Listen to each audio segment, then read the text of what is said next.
Será que esta realidade destes países que eu acabei de referir nega a autonomia do Estado de direito em relação à religião? Claro que não, não a nega. Não só não a nega, como impera em todos estes países a diversidade e a liberdade religiosa. Ou seja, cai, no fundo, por terra a ideia que está arraigada, de certa maneira, entre nós, de que a não confessionalidade do Estado é condição de liberdade religiosa. Ideia essa construída a partir da generalização da nossa própria experiência e, sobretudo, da radicalidade da experiência francesa. Portanto, podemos dizer, de certa maneira, que podemos não gostar, podemos gostar ou não gostar de ver bispos ou arcebispos a abençoar estradas ou pontes, ou até os crucifixos nas escolas, mas isso, de facto, não contradiz a secularização nem a laicidade, nem impede a liberdade religiosa. E isto é uma questão, de facto, fundamental. Nós percebemos que, de facto, a laicidade não é como muitas vezes se tenta fazer crer, que é erradicar tudo o que é de religioso da sociedade. A segunda questão que eu iria falar é, portanto, o lugar do religioso nos sistemas democráticos. Portanto, numa sociedade democrática, qual é o lugar do religioso? Tem lugar apenas como expressão privada e particular dos indivíduos? Em minha opinião, a liberdade religiosa não se esgota na liberdade de culto. A liberdade religiosa, no fundo, nós sabemos, o que eu vou dizer provavelmente toda a gente já sabe, mas é evidentemente, em primeiro lugar, o direito individual de opção e de escolha religiosa. Praticar abertamente essa religião, mesmo que minoritária, sem sofrer qualquer tipo de repressão, discriminação ou marginalização. Ou seja, livre escolha, livre exercício, livre expressão. Eu, como cidadã portuguesa e judia, tenho o direito de escolher, optar e praticar livremente a minha religião. Mas a liberdade religiosa é, em segundo lugar, o direito coletivo também à organização, à visibilidade e à expressão pública, ao reconhecimento e à legitimidade. Nós, já não é eu, nós, como comunidade judaica, ou hindu, ou muçulmana, temos o direito de nos organizarmos coletivamente, publicarmos os nossos jornais, nos exprimirmos dos médias, etc. E, em terceiro lugar, a liberdade religiosa, a laicidade, a liberdade religiosa é também um apoio efetivo, uma proteção, melhor dito, do Estado e da sociedade à concretização dessa mesma liberdade. A laicidade do Estado, o não reconhecimento de nenhum culto em particular, não devem levar o Estado a recusar aos cidadãos organizados numa determinada instituição de culto os meios para os ajudar a realizar projetos que condicionam a plena realização da sua vida religiosa. E porquê? Por uma razão muito simples. Porque a prática de uma religião é uma dimensão da vida social e faz parte integrante para muitas pessoas do exercício da cidadania. É natural, por exemplo, que o Estado proteja e apoie a construção de locais de culto, ou que permita um tempo de emissão na televisão, que autorize as comemorações dos feriados religiosos próprios, como está previsto, aliás, na nossa lei da liberdade religiosa. Mas será num regime democrático ilimitada a liberdade religiosa?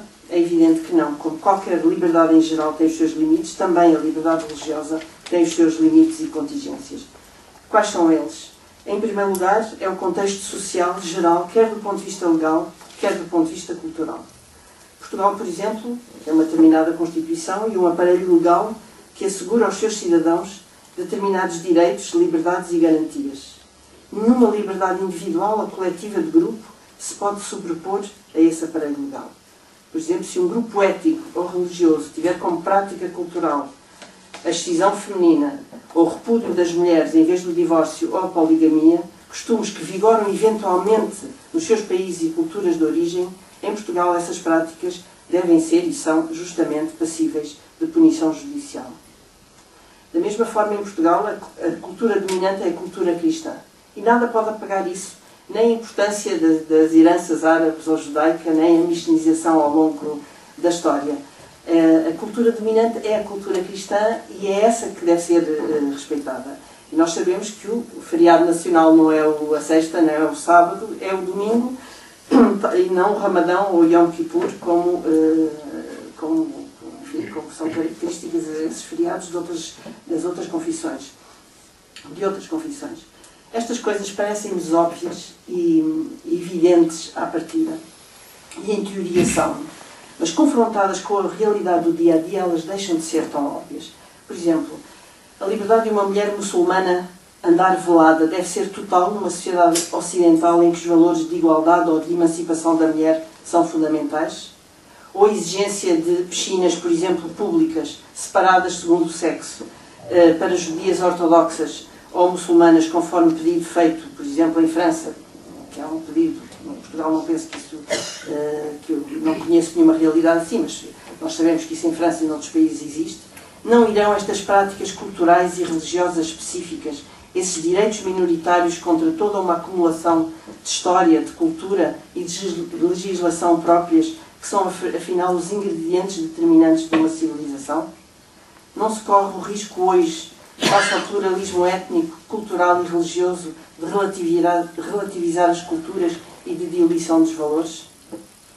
Na minha opinião, há esse risco, e muito mais nas sociedades democráticas do que nas outras, exatamente pela liberdade que justamente é reconhecida às minorias. Eu creio que é necessário encontrar, não tanto através da lei, mas mais através do bom senso, uma justa dialética entre a liberdade individual e a liberdade coletiva, entre a defesa dos direitos das minorias e os direitos individuais dos cidadãos, entre os valores particulares e os valores universais, entre as religiões e as culturas minoritárias e as dominantes. Porque mesmo em democracia, a liberdade religiosa é sempre condicionada pelo respeito pelos direitos humanos individuais dos cidadãos, pela cultura, legislação e civilização dominantes do país ou região em que se exerçam. E liberdade religiosa não é o mesmo que liberdade de manifestação religiosa. E pode haver alturas em que esta colide com a liberdade individual, porque nem sempre o porte ostensivo da kippah, do crucifixo ou do tchador é sinónimo de liberdade. Pode ser também uma forma agressiva de afirmação de um particularismo exclusivista e de sobreposição da sua identidade acima das outras. Há, pois, nas sociedades democráticas, a necessidade de procurar em permanência um justo equilíbrio que é sempre frágil e sempre instável entre a defesa dos princípios e valores civilizacionais e as liberdades individuais dos cidadãos e os direitos e liberdades das minorias.